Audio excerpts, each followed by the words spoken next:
ತಿಳಿಸಿದೆಯೋ ನಾನೇ ಎಂಬ ಭಾವ ನಾಶವಾಯಿತು ನೀನೇ ಎಂಬ ನೀತಿ ನಿಜವಾಯಿತು ಹೇ ಕೃಷ್ಣ ಹೇ ಕೃಷ್ಣ ಹೇ ಶ್ರೀ ಕೃಷ್ಣ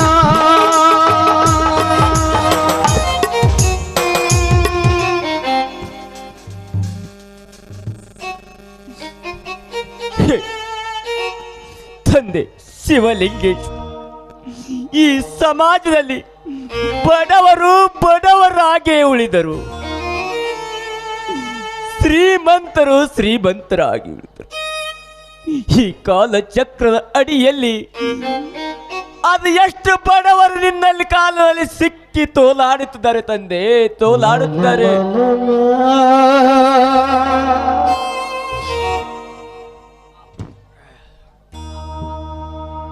ಆ ಪರಮಾತ್ಮನು ನಮಗೆ ಯಾವ ಸುಖದ ಕಾಲ ತರುವನು ತಿಳಿಯದಾಗಿದೆ. ಅಪ್ಪ, ಸತ್ಯತನದಿಂದ ಬಾಳಿ ಬದುಕಬೇಕಾದ್ರೆ ಈ ಸಮಾಜದಲ್ಲಿ ಸತ್ಯ ಸತ್ತು ಹೋಗಿದೆ ಅಪ್ಪ, ಸತ್ಯ ಸತ್ತು ಹೋಗಿದೆ.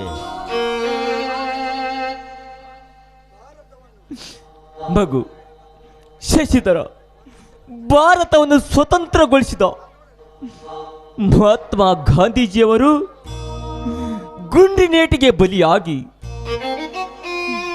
ಅವರ ಹೆಸರು ಅಜರಾಮವಾಗಿ ಉಳಿಯಲಿಲ್ಲಪ್ಪ. ಅದರಂತೆ ಲಾಲ್ ಬಹದ್ದೂರ್ ಶಾಸ್ತ್ರಿ ಅವರ ಹೆಸರು ಅಜರಾಮವಾಗಿ ಉಳಿಯಲಿಲ್ಲವೇ? ಅದರಂತೆ ಯೇಸು ಕ್ರಿಸ್ತ ಶೀಲಕಂಬವನ್ನು ಏರಿ ಅವರ ಹೆಸರು ಅಜರಾಮವಾಗಿ ಉಳಿಯಲಿಲ್ಲವೇ? ಅಂದಾಗ ನಮ್ಮಂತ ಬಡವರ ಪಾಡು ಏನು ಹೇಳಪ್ಪ, ಏನು ಹೇಳು?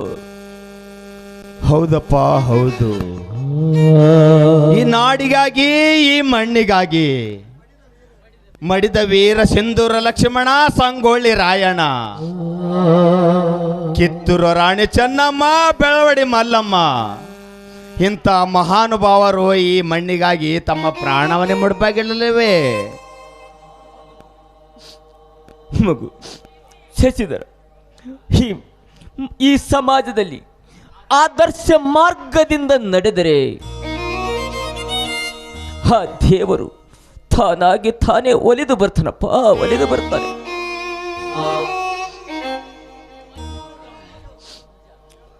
ನೀವೆನ್ನುವುದು ನಿಜವಪ್ಪ. ನಾವು ಬಡವರು ಕಷ್ಟಪಟ್ಟು ವಿದ್ಯೆಯಲ್ಲಿ ಕಲಿತು ನೌಕರಿಯನ್ನು ಪಡೆದು ನಿನ್ನನ್ನು ಸುಖದ ಸುಪ್ಪತ್ತಿಗೆಲಿಟ್ಟು ಜೋಪಾನ ಮಾಡಬೇಕೆಂದಿರುವ ನನ್ನ ಕನಸು ಆ ಶಿವಲಿಂಗೇಶ್ವರ ಈಡೇರಿಸುವನೇ. ಹೇ ದೇವ ಶಿವಲಿಂಗೇಶ್ವರ, ನಿನ್ನ ಈ ಬೆಳಕಿನ ದಾರಿನೆಡೆಗೆ ಕತ್ತಲೆಯಲ್ಲಿ ತಿರುಗಾಡುತ್ತಿದ್ದ ನನ್ನ ಬದುಕಿಗೆ ಬೆಳಕನ್ನಾದರೂ ನೀಡಬಾರದೆ. ಇರಲಿಡ ನಡೆಯಪ್ಪ, ನಡೆ. ನನ್ನ ಸ್ನೇಹಿತರ ಹತ್ರ ಸ್ವಲ್ಪ ಸಹಾಯನಾದರೂ ಕೇಳಿಕೊಂಡು ಬರುತ್ತೇನೆ.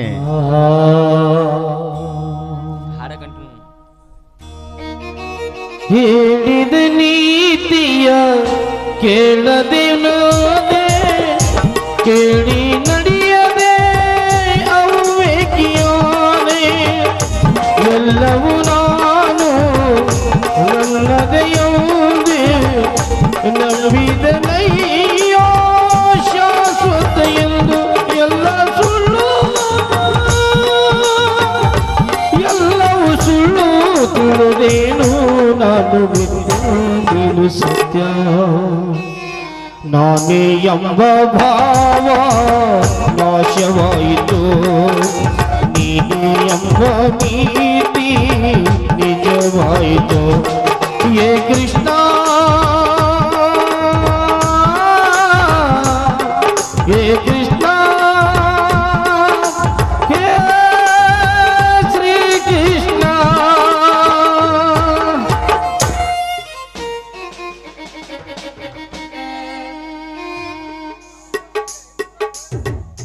ಇಲ್ಲಿ ಚಿಂತೆಯಲ್ಲಿ ನಿಂತ ವ್ಯಕ್ತಿ ಯಾರು? ಹಲೋ ಶಶಿಧರ್ ಅಲ್ಲ, ಚಿಂತೆಯಲ್ಲಿ ನಿಮ್ಮ ಮುಖ ಬಾಡಿದೆಯಲ್ಲ, ಏನು ವಿಷಯ? ಛೆ ಹಾಗೇನೆಲ್ಲ ರೂಪ, ಸುಮ್ಮನೆ ನಿಂತಿದ್ದೆ ಅಷ್ಟೇ. ನೋನೋ, ನೀವು ಸುಳ್ಳು ಹೇಳ್ತಾ ಇದ್ದೀರಿ. ನಿಮ್ಮ ಮನದಲ್ಲಿರುವ ಚಿಂತೆ ಏನು ಅಂತ ನನಗೆ ಚೆನ್ನಾಗಿ ಗೊತ್ತು. ಅದು ಅಲ್ಲದೆ ನಿಮ್ಮ ಮನದಲ್ಲಿರುವ ವಿಷಯ ಯಾರಿಗೂ ಗೊತ್ತಾಗಬಾರ್ದ ಒಳ್ಳೆ ವ್ಯಕ್ತಿಗಳು ನೀವು. ನಿಮ್ಮ ಮನಸ್ಸು ತುಂಬ ವಿಶಾಲವಾಗಿದೆ. ಅದು ಅಲ್ಲದೆ ನಿಮ್ಮ ಮನತನದಲ್ಲಿ ತುಂಬ ಬಡವರಾಗಿದ್ದೀರಿ, ಆದರೆ ಗುಣದಲ್ಲಿ ತುಂಬ ಶ್ರೀಮಂತರು. I like it. ಹಾಗೆ ಹೊಗಳಿದ ರೂಪ, ಹಾಗೆಲ್ಲ ಹೊಗಳದಿರು. ನಿಮ್ಮಂತ ಶ್ರೀಮಂತರ ನೆರಳಿನಲ್ಲಿ ಬದುಕುವ ಬಡವರು ನಾವು. ನಮ್ಮನ್ನು ಇಷ್ಟೊಂದು ಗುಣಗಾನ ಮಾಡುವುದೇ? ಇರಲಿ ಬಿಡಿ, ನಿಮ್ಮ ವಿದ್ಯಾಭ್ಯಾಸ ಸರಿಯಾಗಿ ನಡೆದಿದೆಯೋ ಹೇಗೆ? ಏನು ಮಾಡುವುದು ರೂಪ? ಕಷ್ಟಪಟ್ಟು ವಿದ್ಯೆಯನ್ನು ಕಲಿಬೇಕಾದರೆ ಕಷ್ಟಪಟ್ಟು ದುಡಿಯಲೇಬೇಕು. ಬಡವರಾದ ನಾವು ಹೇಗಾದರೂ ಮುಂದಕ್ಕೆ ಬರಬಾರದೆ. ಇರಲಿ ಬಿಡಿ ಶಶಿಧರ್, ನೋಡಿ ನಾವಿಬ್ಬರೂ ಸಹಪಾಠಿಗಳು, ಏನೂ ಸಂದೇಹ ಪಟ್ಕೊಳ್ಬೇಡಿ. ನಿಮ್ಮ ಇಂದಿನ ವಿದ್ಯಾಭ್ಯಾಸಕ್ಕೆ ನನ್ನ ಕೈಲಾದಷ್ಟು ಸಹಾಯ ಮಟ್ಟಿಗೆ ನಾನು ಸಹಾಯ ಮಾಡ್ತೀನಿ, ಆಯ್ತಾ? ಆಯ್ತು ರೂಪ, ಈ ನಿನ್ನ ಒಳ್ಳೆಯ ಮನಸ್ಸಿಗೆ ನನ್ನ ಧನ್ಯವಾದಗಳು ಅರ್ಪಿಸುತ್ತೇನೆ. ನಾನೇನು ಬರಲೇ? ಆಲ್ ರೈಟ್, ಹೋಗಿ ಬನ್ನಿ.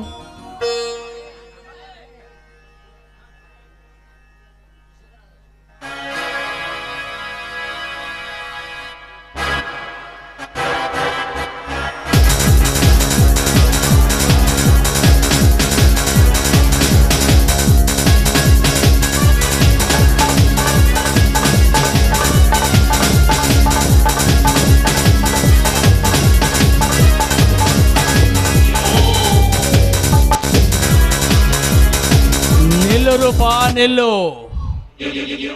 ಏಕೆ ಇಷ್ಟು ಅವಸರದಿಂದ ಹೊರಟಿರುವೆ? ನೋಡಿ, ನಾನು ಬಂದು ಬಹಳ ಹೊತ್ತಾಯ್ತು, ನಾನು ಹೋಗ್ತೀನಿ.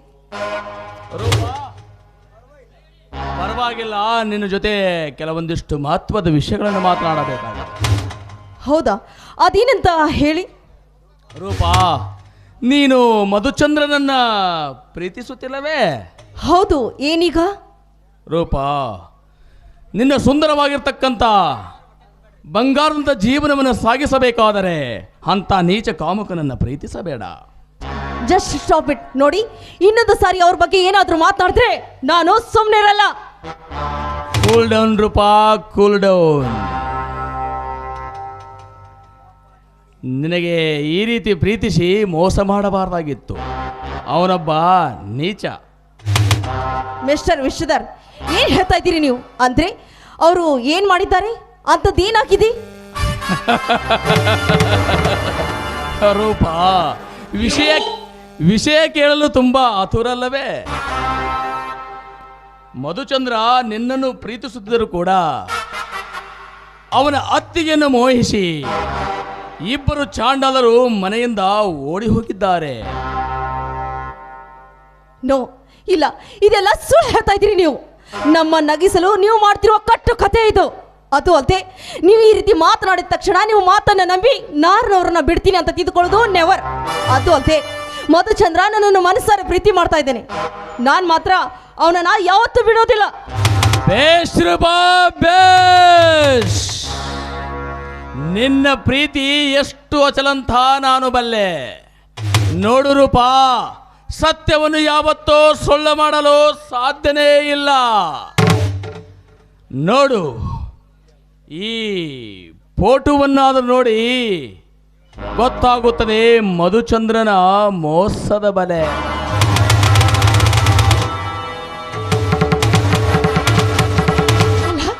ಆ ಸ್ಟುಪಿಡ್ ಇಂಥ ಕೆಲಸ ಮಾಡಿದಾನ ಅಲ್ಲ? ಅವನು ಇಂಥವನು ಅಂತ ಅವನು ಗೊತ್ತಾಗಿದ್ರೆ ಅವನ ಮುಖ ಸಹ ನಾನು ನೋಡ್ತಾ ಇರಲಿಲ್ಲ. ನೋಡಿ ವಿಶ್ವಧರ್, ಮೋಸದಲ್ಲಿ ಹೋಗುತ್ತಿದ್ದ ನನ್ನನ್ನು ತಡೆದ್ರಲ್ಲ, ಒಟ್ನಲ್ಲಿ ನಿಮಗೆ ತುಂಬಾ ಥ್ಯಾಂಕ್ಸ್. ಅದಿರಲಿ, ಇದೆಲ್ಲ ನಿಮಗೆ ಗೊತ್ತಾಯ್ತು? ರೂಪಾ, ಧನ್ರಾಜ್ ಮತ್ತು ಮನೋಹರ ಕೆಲಸಕ್ಕೆಂದು ಬೆಂಗಳೂರಿಗೆ ಹೋಗಿದ್ದರು. ಅದೇ ದಿನ ಮಧುಚಂದ್ರ ಮೈಸೂರಿನಿಂದ ಬಂದ.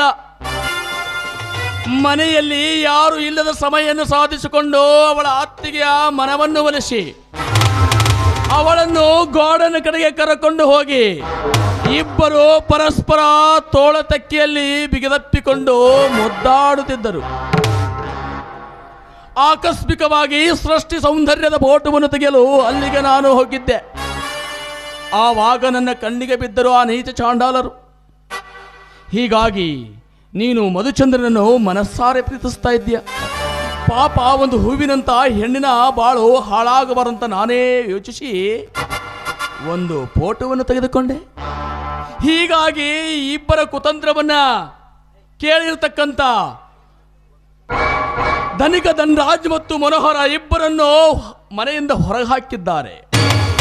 ಇಬ್ಬರು ಈಗ ಹಾಯಾಗಿ ಎಂಜಾಯ್ ಮಾಡ್ತಿದ್ದಾರೆ ಅನ್ನತಕ್ಕಂಥ ಸುದ್ದಿ ರೂಪ. ತಾಯಿಯ ಸ್ಥಾನದಲ್ಲಿರೋ ಅತ್ತಿಗೆಯನ್ನು ಮೋಹಿಸ್ತಿದ್ದಾನ ಚಾಂಡಾಲ. ನೋಡಿ ವಿಶ್ಧರ್, ನೀವು ತುಂಬ ಒಳ್ಳೆಯವರು. ನನ್ನ ಬಗ್ಗೆ ಇಷ್ಟೊಂದು ಕೇರ್ ತೆಗೆದುಕೊಂಡು ನಾನು ತಡೆಯುತ್ತಿದ್ದೆ. ಏನೇ ಆಗಲಿ ಎಡವುತ್ತಿದ್ದ ನನ್ನನ್ನು ತಡೆದ್ರಲ್ಲ, ನಿಮಗೆ ತುಂಬ ತುಂಬ ಥ್ಯಾಂಕ್ಸ್. ಛೇ ಇದರಲ್ಲಿ ಸಾಯ ಏನು ಬಂತು ರೂಪ? ಪಾಪ ಒಂದು ಹೂವಿನಂತ ಹೆಣ್ಣಿನ ಬಾಳು ಹಾಳಾಗಬಾರಂತ ನಾನೇ ಯೋಚಿಸಿ ನಿನಗೊಂದು ಚಿಕ್ಕ ಸಹಾಯ ಮಾಡಿದ್ದೇನೆ ಅಷ್ಟೇ. ರೂಪ, ನನಗೆ ಕೆಲಸವಿದೆ, ನಾನಿನ್ನು ಹೊರಡುವೆ. ಆಯ್ತು, ಹೋಗಿ ಬನ್ನಿ.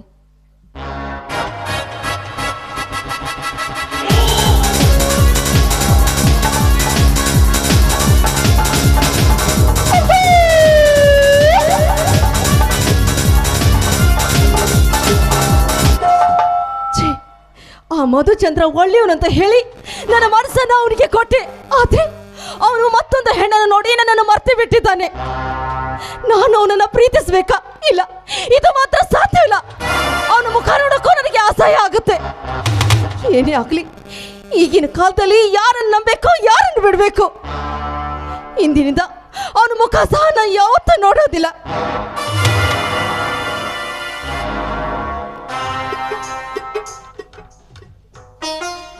ಹವಾರಿ ರೂಪ, ತಗೋ ರೂಪ, ಇದು ನನ್ನ ಪ್ರೇಮದ ಕಾಣಿಕೆ. This is lovely gift for you.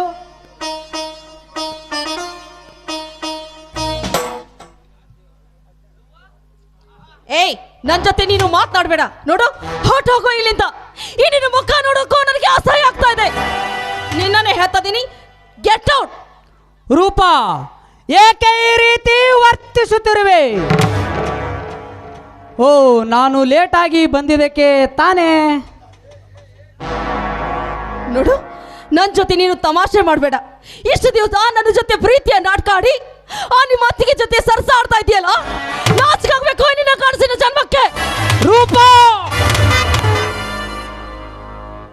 ನೋಡು, ಈ ರೀತಿ ಕಿರ್ಚಿದ ತಕ್ಷಣ ಸತ್ಯ ಯಾವತ್ತೂ ಸುಳ್ಳಾಗೋದಿಲ್ಲ. ನೋಡು, ನೀನೊಬ್ಬ ಒಳ್ಳೆವ ಮೋಸಗಾರ ಅಂತ ನಾನು ತಿಳಿದಿರ್ಲಿಲ್ಲ. ನೀನೊಬ್ಬ ಕಟಕ. ಯಾಕೋ ಇವತ್ತು ನೆನಪಾಯ್ತಾ ನಿನಗೆ?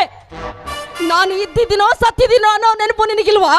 ಯಾಕೆ ಮತ್ತೊಂದು ಹೆಣ್ಣು ಸಿಕ್ತು ಅಂತ ಈ ನಿನ್ನ ಪ್ರೀತಿ ಇವತ್ತು ಅರ್ಥ ಆಯ್ತಾ ನಿನಗೆ? ನೋಡು, ಇವತ್ತಿನಿಂದ ಈ ನಿನ್ನ ಮುಖ ನನಗೆ ತೋರಿಸಬೇಡ. ಹೊರಟೋಗು. ರೂಪ, ಸುಮ್ಮನೆ ಇನ್ನೊಮ್ಮೆ ಮಾತನಾಡಿದರೆ ನೋಡು, ಮನೆಯವರೆಲ್ಲ ರಾಕ್ಷಸರಾಗಿದ್ದಾರೆ ನನ್ನ ಪಾಲಿಗೆ. ನೀನಾದರೂ ಮನುಷ್ಯತ್ವಗಳನ್ನು ಪಡೆದುಕೊಂಡು ನನ್ನನ್ನು ಅರ್ಥ ಮಾಡಿಕೋ ರೂಪ, ಅರ್ಥ ಮಾಡಿಕೋ. ಏನು, ನಿನ್ನ ಬಗ್ಗೆ ಅರ್ಥ ಮಾಡ್ಕೋಬೇಕಾ? ಅಲ್ಲ, ಇಷ್ಟೆಲ್ಲ ಆದ್ರೂ ನಿನ್ನ ಬಗ್ಗೆ ಅರ್ಥ ಮಾಡ್ಕೋಬೇಕಾ? ನಿನ್ನ ಬಗ್ಗೆ ಏನೇನೋ ತಿಳ್ಕೊಂಡಿದ್ದೆ. ನಿನ್ನ ಬಗ್ಗೆ ಸಾಕಷ್ಟು ಪ್ರೀತಿ ಮಾಡಿದ್ದೆ. ಯಾಕೆ ನನ್ನ ಪ್ರೀತಿ ಅರಿವು ನಿನಗಿರ್ಲಿಲ್ವಾ? ಅದು ಅಲ್ಲದೆ ನಿನಗೆ ಕೊನೆಯದಾಗಿ ಹೇಳ್ತಾ ಇದ್ದೀನಿ, ನಿನ್ನ ಪ್ರೀತಿಯನ್ನು ನಂಬಿ ನಾನು ಮೋಸ ಹೋದೆ. ಸಾಕು, ಇಷ್ಟು ದಿವಸ ನಿನಗೆ ಪ್ರೀತಿ ಮಾಡಿದ್ದು ಸಾಕು. ನಿನ್ನ ಪ್ರೀತಿ ಬಗ್ಗೆ ಇವತ್ತು ಅರ್ಥ ಆಯ್ತು ನನಗೆ. ನಾನು ನಿನಗೆ ನಿಜವಾಗಿ ಪ್ರೀತಿ ಮಾಡಿದ್ದಕ್ಕೆ ನೀ ಕೊಟ್ಟ ಅರ್ಥ ಇದೇನಾ? ರೂಪ, ಸ್ವಲ್ಪ ಯೋಚನೆ ಮಾಡಿ ಮಾತನಾಡು. ಸುಮ್ಮನೆ ನನ್ನ ಬಗ್ಗೆ ಏನು ತಿಳಿಯದೆ ಏನೇನು ಮಾತನಾಡುತ್ತಿರುವೆಲ್ಲ. ನಾ ಹೇಳುವ ವಿಷಯ ಸ್ವಲ್ಪ ತಿಳಿದುಕೋ. ಸಾಕು, ನಿಲ್ಸೋ ನಿನ್ನ ಮಾತನ್ನ. ನಿನ್ನ ಮಾತು ಕೇಳೋದಕ್ಕೆ ನನ್ನ ಹತ್ರ ಟೈಮು ಇಲ್ಲ. ಅದು ಅಲ್ಲದೆ ಈ ನಿನ್ನ ಪ್ರೀತಿಗೆ ಬೆಲೆ ಇಲ್ಲ. ಎಂದೋ ನನ್ನ ಪ್ರೀತಿ ಮುರಿದು ಹೋಗಿದೆ. ಆದ್ಮೇಲೆ ನೋಡು, ನಿನಗೆ ಕೊನೆಯದಾಗಿ ಹೇಳ್ತಾ ಇದ್ದೀನಿ, ಇಂದಿನಿಂದ ನಿನ್ನ ದಾರಿ ನಿನಗೆ, ನನ್ನ ದಾರಿ ನನಗೆ. ಇನ್ನೊಂದು ಸಾರಿ ನನ್ನ ವಿಷಯಕ್ಕೆ ಬಂದಿದ್ಯಾದ್ರೆ ನಿನ್ನ ಪರಿಣಾಮ ನೆಟ್ಟಿಗಿರೋದಿಲ್ಲ. ನಿಂತುಕೋ ರೂಪ, ನಿಂತುಕೋ. ಛೇ ಛೇ ಛೇ, ಎಂಥ ನಿರ್ದಯಿ ಸಮಾಜವಿದು. ಒಳ್ಳೆತನದಿಂದ ಬಾಳಿ ಬದುಕಬೇಕೆಂದರೆ ಇಲ್ಲ ಸಲ್ಲದ ಕಥೆಗಳನ್ನು ಕಟ್ಟಿ ನೋಡುತ್ತಿದೆಯಲ್ಲ. ಮುಂಜಾನೆಯಿಂದ ಸಾಯಂಕಾಲದವರೆಗೆ ಸಾವಿರಾರು ಜನರಿಗೆ ಸೆರಗು ಹಾಸುವ ಸೂಳೆಗೆ ಗರತಿ ಎನ್ನುತ್ತದೆ ಈ ಹಾಳು ಸಮಾಜ. ಅದೇ ಯಾವಾಗಲಾದರೂ ಮರ್ಯಾದೆಯಿಂದ ಹೊರಗೆ ಬರುವೊಳಗೆ ಕೈಯಾಳಿ ಎಂದು ಕರೆಯುವ ಈ ಮೂರ್ಖ ಸಮಾಜಕ್ಕೆ ಏನು ಹೇಳಬೇಕಾಗಿದೆ? ಆದರೆ ಈ ಸಮಾಜ ಕುರುಡಾಗಿರಬಹುದು, ಆದರೆ ಆ ಮೇಲಿನ ಭಗವಂತ ಕುರುಡಾಗಲು ಸಾಧ್ಯವೇ ಇಲ್ಲ. ಮತ್ತೆ ಒಂದಿಲ್ಲ ಒಂದು ದಿವಸ ಸತ್ಯ ಬೆಳಕಿಗೆ ಬರಲೇಬೇಕು.